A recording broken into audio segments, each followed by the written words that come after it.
On Fridays we usually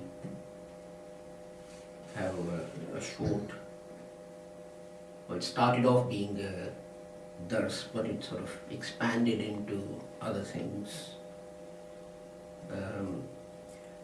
And a lot of the time I read out to you some extract from the Promised Messiah's Manfuzat or from one of his books.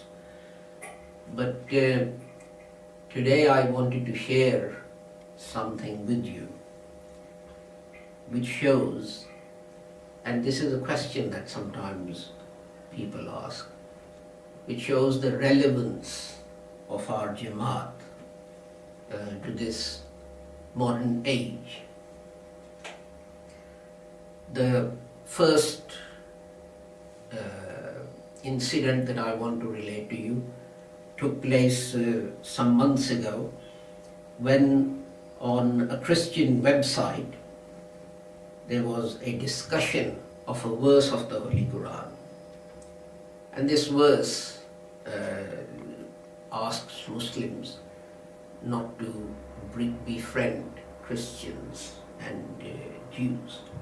And Christians are objecting to this verse, saying Islam is an intolerant religion.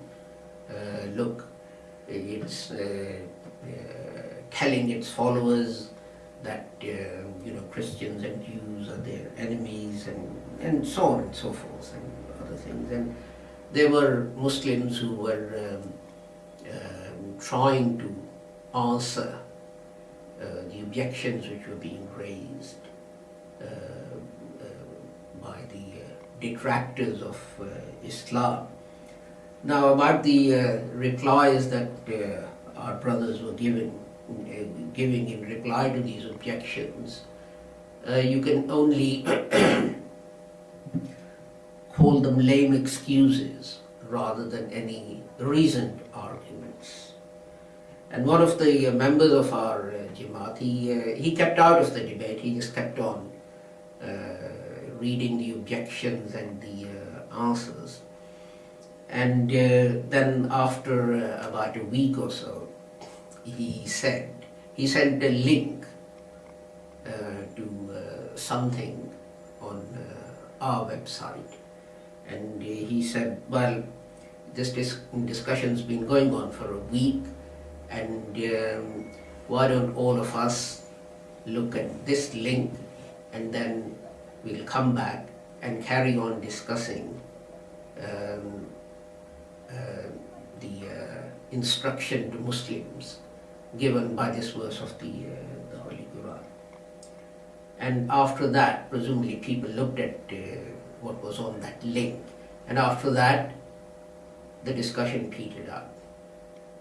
The Christians' objections and so on, they disappeared.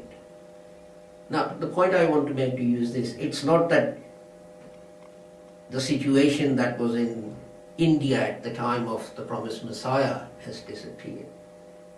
It's just that the way that Islam is being criticized and attacked and so on and so forth, that has moved on to different forums. In those days, it was printed paper, it was newspapers, it was books, it was lectures, and so on and so forth, and Ahmadis responded in the same way. Here, this was an internet blog on which this discussion was taking place. And you could not possibly send, there were some people taking part, there were probably 10 times more who were actually just reading these things without actually making any comment. And you couldn't possibly send all those hundreds of people our books and for them to read 1 or 2 pages in those books which answered the objections that they were raising. And we had something on our website which was short, about half an hour or so.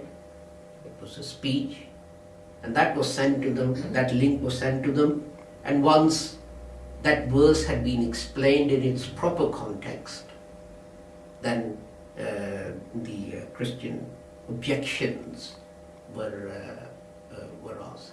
And it's interesting that even in this day and age, with all the universities and PhDs and Maulanas and Maulvi Fazils and this Fazil and that Fazils and big turbans and so on, people could not actually confront the objections. Muslims could not confront, could not answer, give an effective answer to the objections that these people were raising. The point I'm making is this, that there's two kinds of scholarship. Scholarship from books. And there's another kind of scholarship, and that is knowledge given by God. The Holy Prophet Muhammad sallallahu alaihi wasallam wasn't a PhD, he wasn't a research scholar. The knowledge he received, that he imparted to us, came directly from God. And a lot of what the promised Messiah taught us was taught to him by God as well. And this is why, when these objections are raised, those well versed in worldly scholarship, those Muslims well versed in worldly scholarship, cannot answer those objections. But even humble Ahmadis, without PhDs and degrees in Arabic and so on and so forth, by studying Hazrat Saab's books, they can answer these objections. Another incident actually occurred this morning when I was checking my emails, and I have an automated search system set up, and that picked up a Christian site again, where there was an objection about the Hazrat Aisha's age at which the Holy Prophet Sallam married her. Sunnis believe that the marriage took place when Hazrat Aisha was 6, and so on and so forth. And again, the only answer that could be put forward was for someone to go to Hazrat Maulana Muhammad Ali's translation of the Holy Quran, his book Muhammad the Prophet and so on, and presumably he got the extracts from our websites, and rather than giving a link as this other person had done earlier, he actually copied what Hazrat Maulana has written and pasted it on that website. And in fact, he made one interesting comment which I hadn't thought of. And he said, have you thought about what age Mary was when she became pregnant with Jesus? So although in the statues and portraits and so on we see a woman, she wasn't actually a woman. In light of the prophecy of the Testaments, it was a young girl. She was a young girl. I think she was about 13 when she became pregnant. That point had escaped me. So this gentleman made this point as well.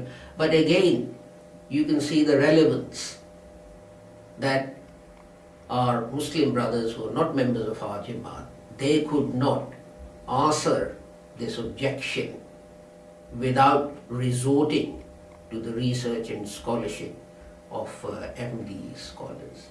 And after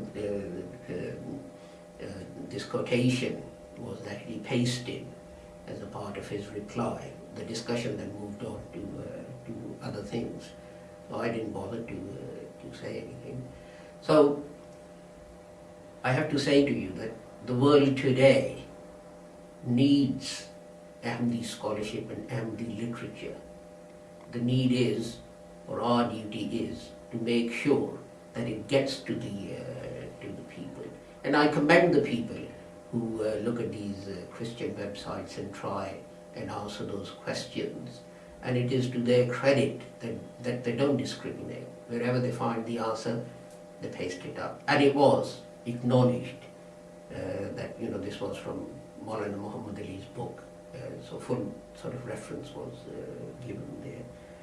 So let us hope that all of us can join in this jihad to clear the name of Islam of all these unholy charges which are raised on these websites.